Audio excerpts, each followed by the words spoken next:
Hey, it's Joshua Vergara from Android Authority. What's going on, everybody? And this is our first look at Sony's brand new Xperia, the Xperia XZ. Now, that might be a bit of a mouthful to say, especially when you consider that there's a lot of Xperia phones that came out this year, and the other one is the Xperia Compact, the Xperia X Compact, rather, that you have a full video from Lon, so you can take a look at that if you want more about the smaller version that is plastic and not water resistant.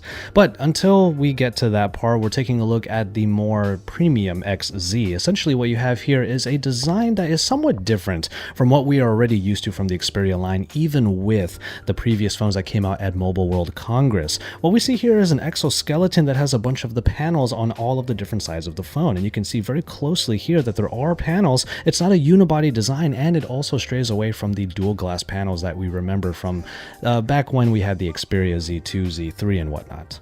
That said, the phone does feel quite good in the hand, and it's pretty accessible with a 5.2-inch screen, but it is a full HD display. You're not getting 2K or even the 4K from the performance model that we had a number of months back.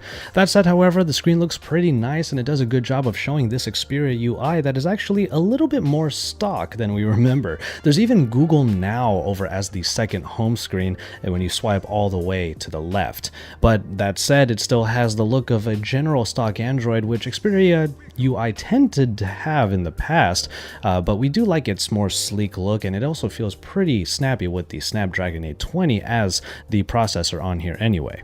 As far as the other internals go, you will get 32 gigabytes of onboard storage if you get the single SIM edition, or if you get the dual SIM edition of this phone, you'll get 64 gigabytes of onboard storage with micro SD card expansion always available. From there, you have 3 gigabytes of RAM, which might sound a little bit odd in the world of 4 gigabytes and sometimes more, but so far the phone seems to be performing just fine.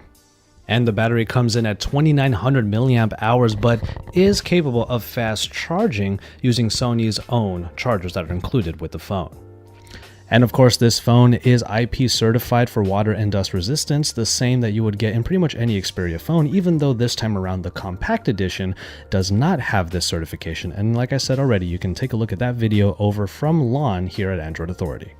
Now, the camera package is probably the most important part about this phone because Sony is always trying to push the boundaries, especially considering that they are one of the biggest manufacturers of camera sensors for smartphones. It's great to see that the Xperia line is always going to be rocking them. And as far as the specs go, the 23 megapixel camera on the rear is also backed by triple sensing technology for focusing. It's basically a hybrid autofocus that uses phase detection, laser, and color contrast autofocus in order to improve some of the low lights performance. But the camera is also one of the first ones to come with 5-axis stabilization. Now, if you are familiar with any of Sony's bigger mirrorless cameras like the A7 line, then you'll know what to expect with this. It's just on a much smaller scale.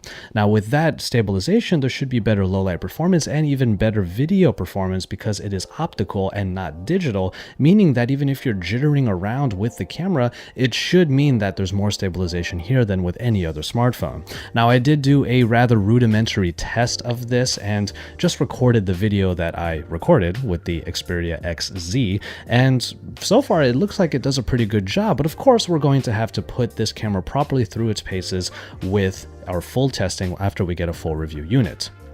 The front-facing camera also gets a huge adjustment to 13 megapixels, and it's using one of the Exmor RS sensors, which means that its picture quality should be pretty awesome, especially if the processing is where it should be.